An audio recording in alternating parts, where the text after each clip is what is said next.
No, it was a good piece of art, Oh I will yeah, say. Oh for yes, sure. yes, yes, yes. It was Very definitely it artistic. was Just very artistic it. movie.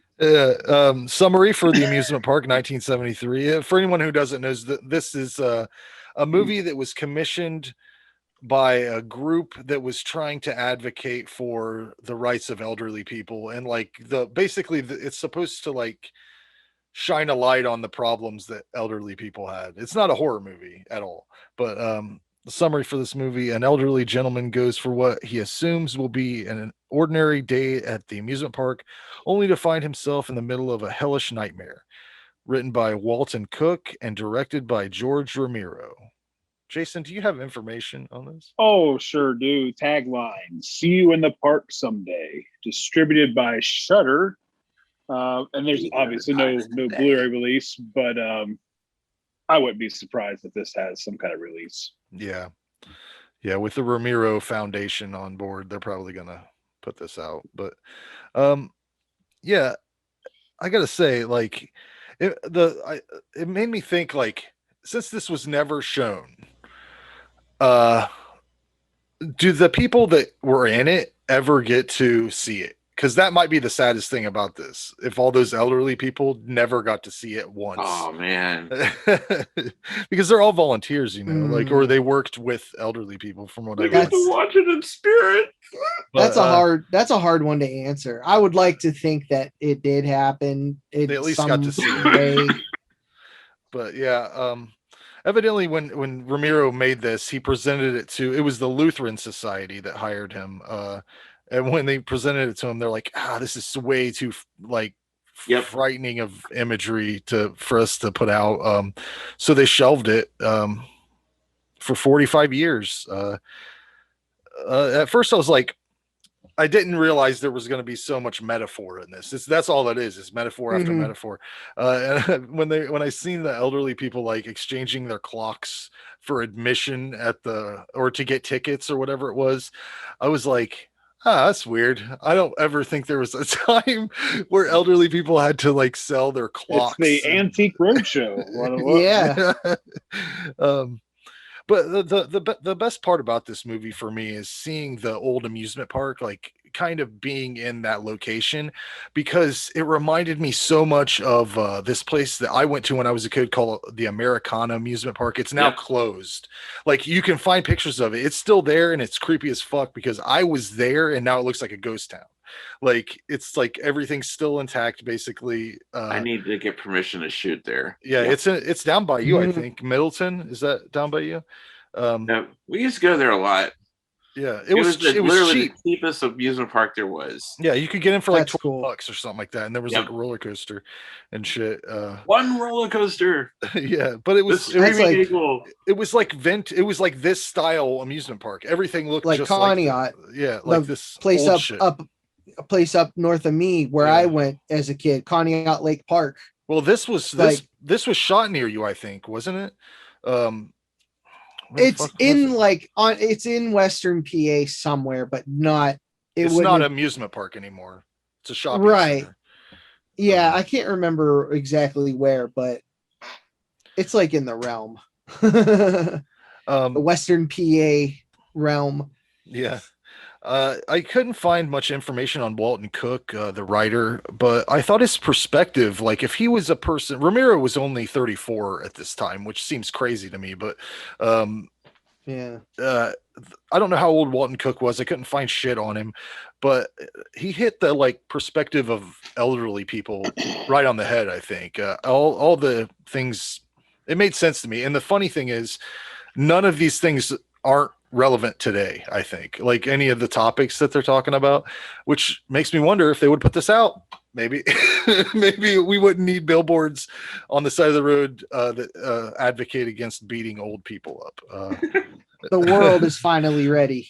But the guy that plays the old man in this, Lincoln Maazel, he lived until he was 106 years old, and he was only in like three or four things ever. he did a great job. I think that's a lot of time missed of opportunity that people could have used this guy, but he looked old as shit back when this was made. I can't imagine what he looked like by the time he passed away, and he was 106. He was probably waiting for this film to be released. But yeah, man, I'll see that movie someday. There are so many reasons that I liked this movie. It's art, like you know how I feel about that. We talked about Tetsuo. It's an art thing, but I thought it's perfectly timed for me. Everything should be this length, like an hour. So I gave it a 10. I thought it better expressed the talents of George Romero than any of his other movies. He was given a very difficult project to work on, and came out with this piece of art that I appreciated. So. Hammer it home, Jason. Kill it. Go ahead. Wow. Okay. So, I think it's awesome that we get to see an unreleased Romero movie. So I think it's awesome that they found it. Shudder released it. Like, hey, I'm glad everything worked out. There was no legal battles. And ended up building this up to be, a big letdown, which is pretty much what this is. Not what I was expecting. Like, you hear Romero, I'm thinking, I don't know. I was thinking horror or something. You know what I mean? Like, at least in that genre. It's original. It's different. It's unique. And I didn't even know anything about the partnership or anything. Like, I haven't read anything about this. I didn't know it was actually put out to like make people aware of what was going on. But we're just watching an old man in an amusement park, which represents real world problems and the world life as an old person. There's not much dialogue in this.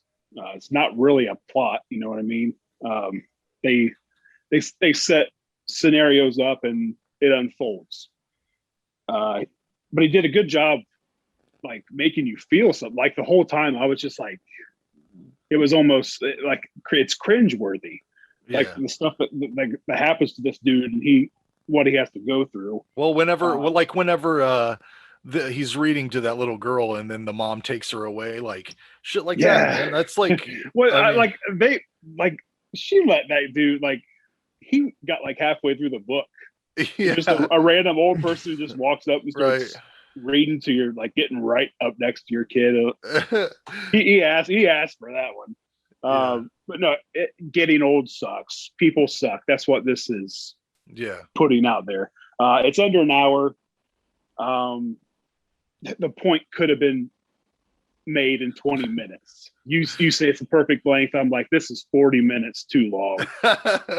Like, it was almost like you're watching a pamphlet, if that makes sense. Like some kind of a children's awareness book or something. Yeah. Well, like a pamphlet you pick up at the doctor's office or something about, I don't know, diabetes or something. This is the diabetes pamphlet of movies. What's that old guy that always did the commercials? Wilford Brimley? Yeah. Put him in this movie about diabetes and he would have knocked it out of the park. Yeah, he's way too young. He is way too young. He always looks 60, man. He was born looking 60. Yeah, he was. Yeah, he said he had type 2 diabetes. I think he was born with type 1. Cop part 2. Anyway, first words were diabetes. I think I said this before. I mentioned it to someone on Facebook. I think it's worth watching once, but for a movie, it's a 3.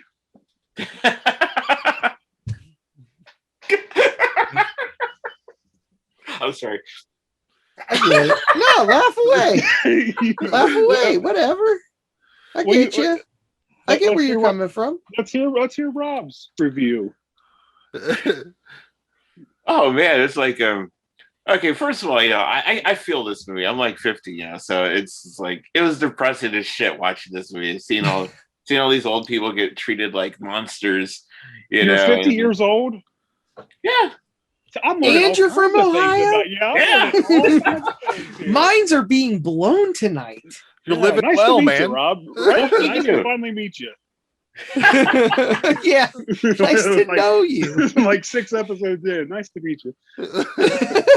Anyway, go ahead. Sorry. Yeah, it's just like just seeing them get treated like monsters, and then to see the weird things that they got to go through. Kind of like there's a certain type of flavor that movies had back then, especially the ones that are more artsy. Like I'm trying to remember the name of this one movie I saw.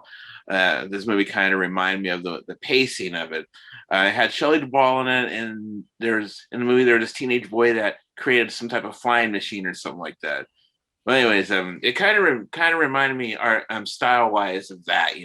That weird surrealness that the films had back then. And it's kind of like a sarcasm, if you will. It just seemed very sarcastic to me.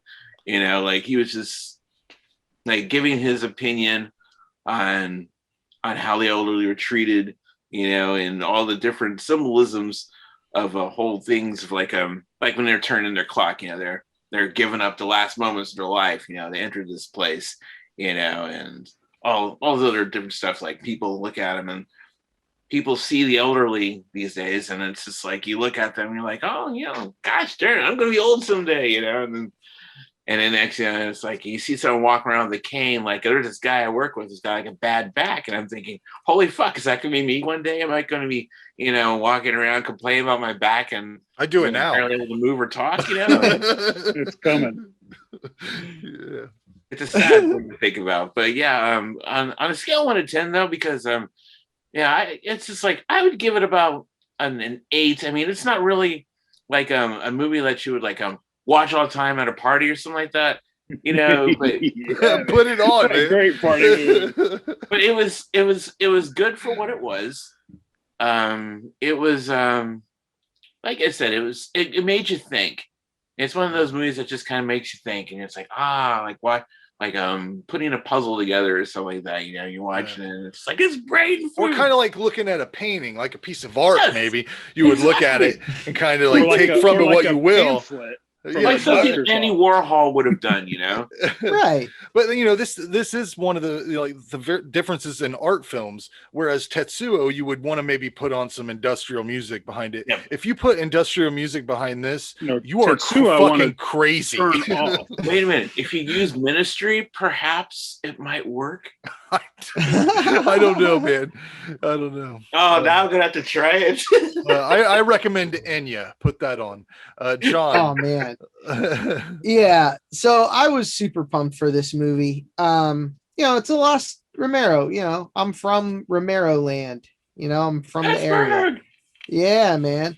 So like to see something that hasn't been seen, presumably outside of the people that may have been in it, at least some of them.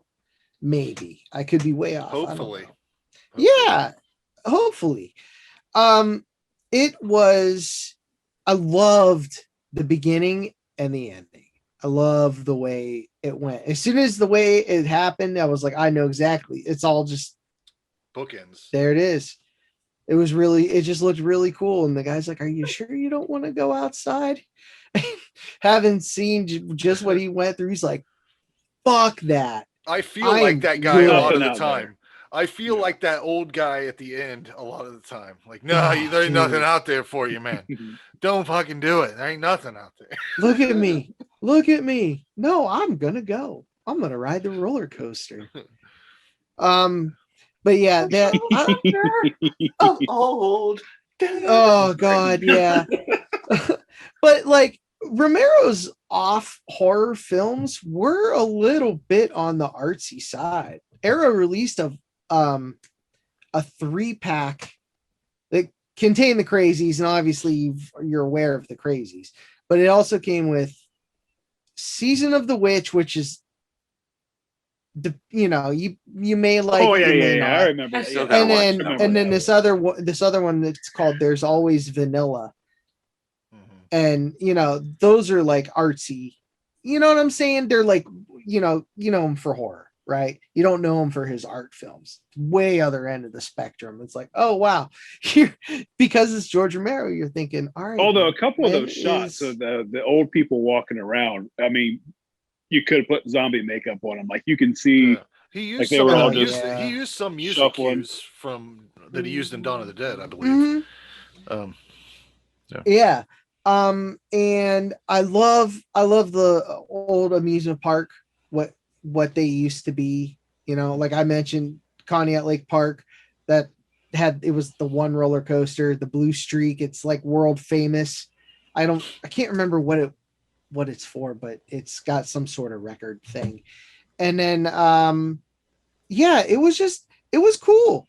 Like it was sad. You got to be in the mood to watch it. It is worth watching once. Like, hey, it's a Romero, the Lost Romero film. Check it out. Even if it is a pamphlet, check it out. But he made it pretty well. he made a pamphlet I would read once. I would hang the artwork on my wall. I mean, even that cover, whoever did that. Oh, that is cool. That was a really cool cover. I like how they did that. But I ended up giving this a 7. And I don't need to watch it again. It's cool. It is what it is. It looked good. The characters were real, literally. The metaphors were a little heavy-handed sometimes. But all in all, check it out, guys. It's George Romero, for Christ's sake. Check it out. And there is a really funny scene in the bumper cars part where they have an accident and there's a policeman that comes in. I laughed really, really hard at that shit. Yeah, it was so strange.